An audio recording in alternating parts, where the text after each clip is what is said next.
Well, hi again, everybody. Welcome to another episode of 100 Yards of Football. This is our 2026 NFL Draft Prospect Show, and today we're going to feature Chase Bisontis, a guard from Texas A&M University. Joey Clinkscales is along with me. I'm Harper LeBel. I appreciate you tuning in. Our co-host Brian LeBel and Vincent Turner are not able to be with us today, so Joey, it's just you and me, and we're going to talk about one of the big ones. This is one of the guys that everybody needs to have someone like this. Chase Bisontis, 6'6", about 318 pounds. Big body. He's out of Ramsey, New Jersey. Now, I don't know where Ramsey, New Jersey. I lived in Philadelphia for a while, and I don't remember Ramsey. I'm familiar with it. Yeah, I'm familiar with it. Don Bosco is the high school. He played for a state championship his senior year. All-state player. One of those guys that just comes out because of his size, Mr. All New Jersey type thing. And everybody wants a guy that's this big. Everybody wants a guy that is this athletic. At 6 foot, he runs a 5'1" 40, which for a guy that big at 315, 18 pounds, he's the number 14 overall offensive lineman. But let's include that the tackles, which are in a higher priority, the guards, and then even a couple of centers, that's still a great place to be, don't you think? I mean, this guy has a lot of potential. Are we talking about a second or third rounder?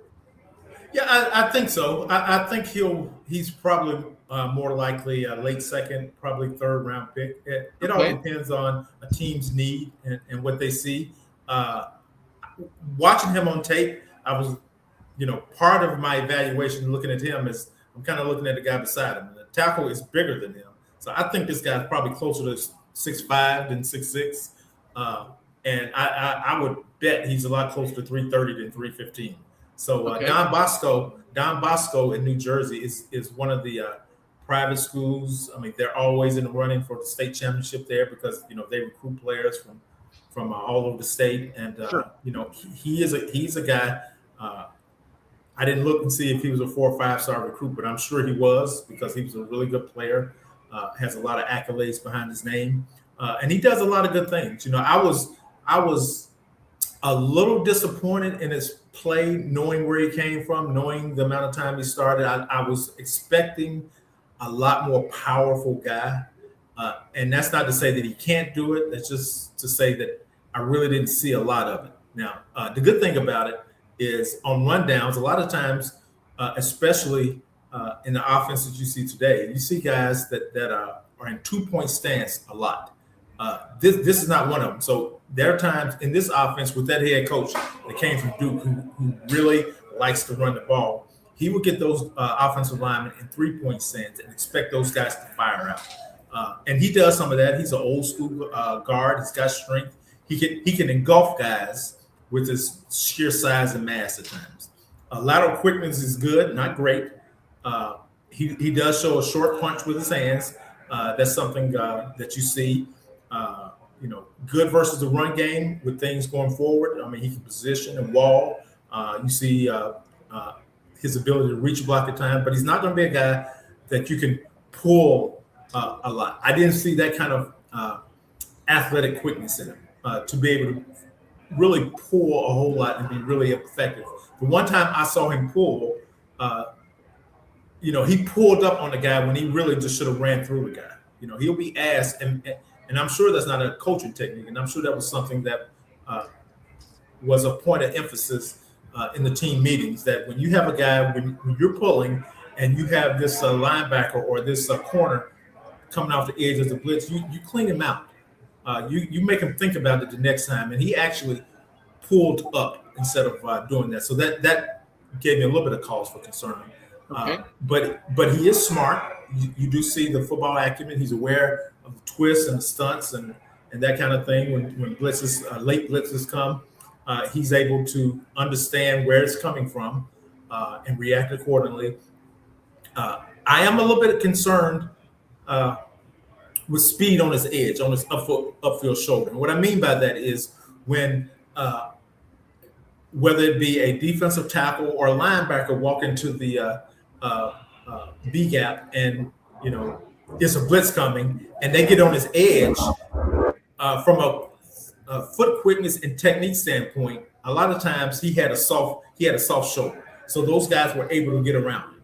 Not that they made the play, but they were able to pressure the quarterback enough because he didn't have a strong upfield shoulder. So those are the kind of things from a technique standpoint that he can get better at. And again, I wish I saw a more physically dominant player in the trenches there. I didn't see that, which for whatever reason. I don't want to say he has lazy feet at times. I just want to see more consistency with his feet. And again, that might be because I think he's a lot bigger than 315. I think he's a lot closer to 330 than 315. Now, maybe, for all the viewers that will be watching the combine, when the offensive linemen come up, he'll be there and we'll get a gauge on what he weighs now. But the trick is a lot of times, if you're working out, you're going to be as light as you can be, and then those guys gain the weight back. If you're a guy that's dealing with weight issues, you're going to be as light as you can be for Indy, and then you'll go back to whatever it is. And if you're a guy that a defensive lineman or a tackle that's really light, you're going to put weight on. Okay, you may not run there. You may put the weight on and say you're going to do all the drills and not run, and then once you get back to your school for the pro day, you'll add that weight if you're a undersized guy and kind of go from there, or lose that weight and what have you. So there are a lot of tricks that go on from a weight perspective. You can't trick height, but you can trick weight sometime, and you can even trick speed sometimes. So it all depends. That's why you have to really focus on what you see on film, because the tape don't lie. From a play speed perspective, from a strength perspective, I mean, you can have a guy, offensive lineman, to bench press 35, okay? But you watch him on tape, okay? And linemen are always in his chest, or, he's a really stiff hip guy, and he can't turn and move with fluidity. So you have all these things you have to be concerned with watching the tape. So numbers are numbers, okay? Again, just like analytics, it's always a part of the equation. It's not the whole picture. So anytime you go just on sheer numbers, you're going to make mistakes. Tell me what you think with that in mind. He gets to A&M in 2023. He plays in all 13 games that they have that year. Had a couple of injuries his sophomore year. He played in 10 games. And then last year, obviously, A&M has that run there where they're, right up there in the top team in the country. They like to run the ball a lot. What type of difference does that make from your perspective, knowing that at SEC level as an offensive lineman, going against the speed and the size that the SEC defensive linemen and linebackers are at, how does that bode in his favor in terms of, he may have laid up on a guy that was a concern, but he's going against the best of the best just about every single week that he's out there. Well, he's a good football player, and I don't want to come across as saying he's not a good football player, because he is. I'm not either. Right. You just want to see more because you think he has more in him to give. He's a big, strong guy, and again, he's going to be hard to bull. There are times when guys get up and they walling back, pushing back into the hole sometimes. But those guys that are doing that will probably be playing on Sunday just like this guy be playing on Sunday. Sure. That South Carolina defensive line, especially in that first half, they were really good, and they caused Texas A&M some problems. LSU, they're always going to have good players. Ole Miss, any SEC team you go to, they're all going to have good players. I don't know if they played Missouri, but Missouri didn't win any big games this year. They started hot, didn't win any big games, and they have a pass rusher that would probably be gone in the first 15, 18 picks of the draft. That tells you what kind of talent is in that league. So this guy, from a awareness standpoint, you can tell that he's smart. He's got great football awareness, but I think he's a one position player.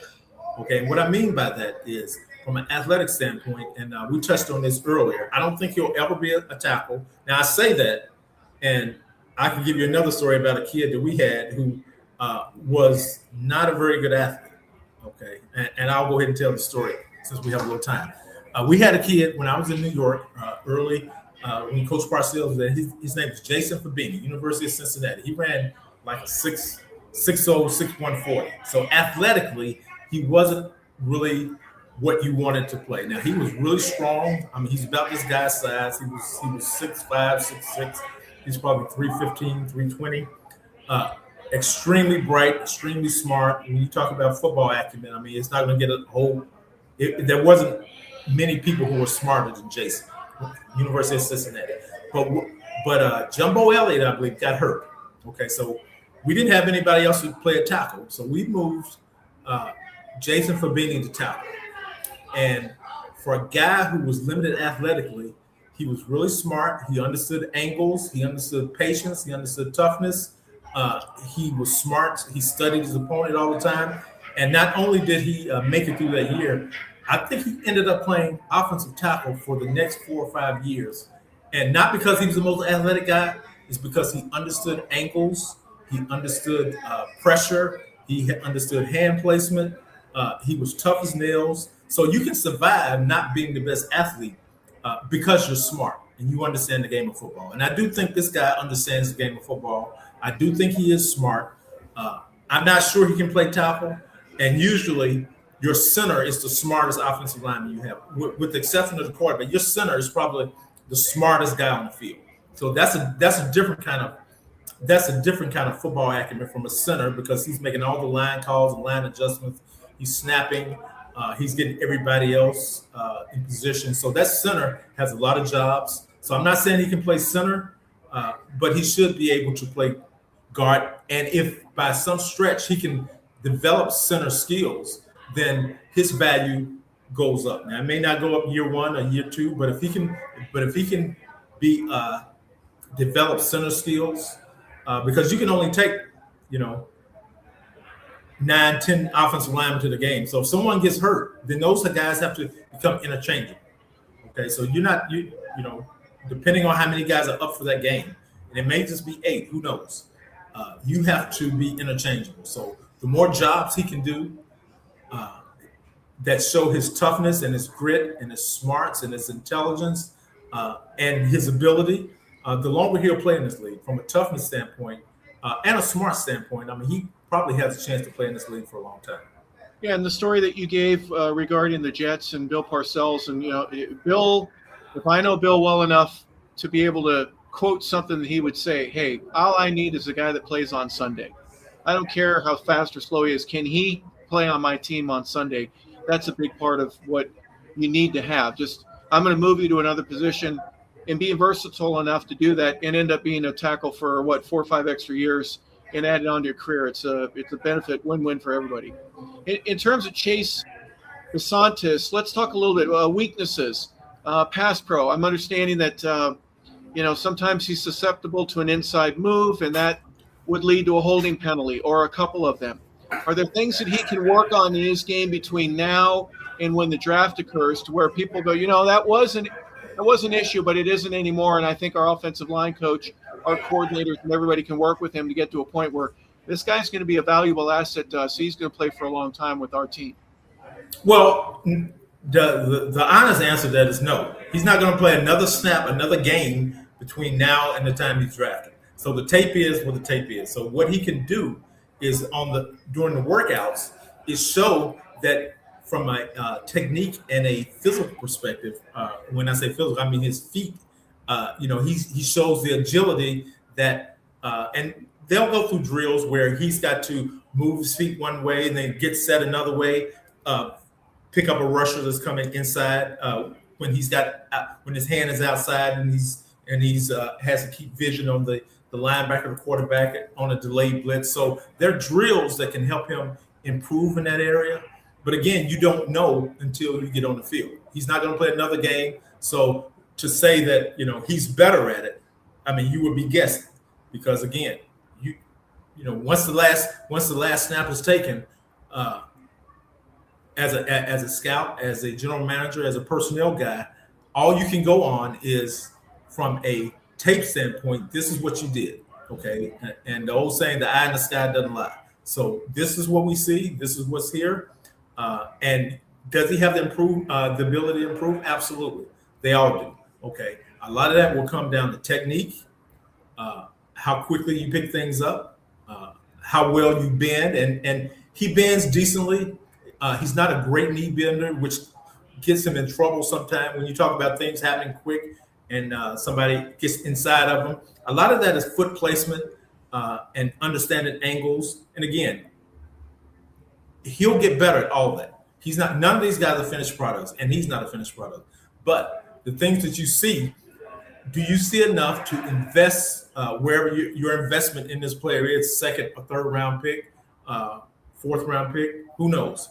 Is your investment in this player? Did you see enough to invest in him and say, with our coaching staff, with what we do and how we run things, we can get him better and get him ready to play day one? Yeah, that's obviously everybody has everything. Everybody has several things that they can work on, and it's no different whether you're a guard, defensive end, linebacker, wide receiver. We've talked about a lot of different players. We think he's a good ball player, second or third rounder. That's a good place to be, and we wish him all the best. Final thoughts here, Joey. Some things that, yes, everybody needs to work on, but at Texas A&M, especially with their run game, there's some things that he did very well, and he's ranked number 14 overall, so that's a second, maybe a third-round pick. I don't think he'll slip into the fourth, but some good things and some great days ahead of Chase Bisontis. Yeah, he's smart. He's got size. You can't tease size. You can't tease toughness. He's got the mental aptitude to be able to see things and adjust quickly. And that's what playing offensive line is. I mean, playing guard is a lot tougher than playing tackle, believe it or not. Playing tackle, you see the best athletes, but the game is quicker the closer you get to the center. I mean, the center, the game is really quick because, you're making a lot of calls on the move and things happen. When you're playing guard, you're in combination with the center a lot with a lot of things and with the tackle. So the game is quick. When you're playing tackle, you're worried about the rush and the power from the outside guys. So it's a more athletic game, but the game mentally is faster the closer you get to the center. And so his athleticism, his power, his strong legs, his ability to drive, his ability to keep leverage and stay away from oncoming rushers, all of that will be in play. And it's being viewed inch by inch, second by second. And the NFL scouts are scouring now, looking for one of those guys that may be a surprise, a diamond in the rough, if you will, a needle in a haystack in terms of a lot of big bodies that are out there. And Chase Bisontis is one of those. He's a guard from Texas A&M University. He's 6'5", 315 to 330. Joey and I haven't figured out exactly how much he weighs. We'll know in a few days. Is he on a pizza diet right now, or is he on just a salad and beets and lightweight stuff? But we wish him the best for obvious reasons. He's got a chance to make a great career for himself. We appreciate you tuning in to 100 Yards of Football. We also like that you tune into this show, which is the 2026 NFL Draft Prospect Show. And today we feature Chase Bisontis from Texas A&M University. So for Joey Clinkscales, I'm Harper LeBel. I want to say thank you for tuning in, everybody. If you like the show, please like or subscribe and tell a friend. We're trying to put forth some content about some players that you're going to be seeing on draft day, and we hope they're playing for one of your favorite teams. So in the meanwhile, we wish you all the best. We want to say thank you for tuning in and have a fantastic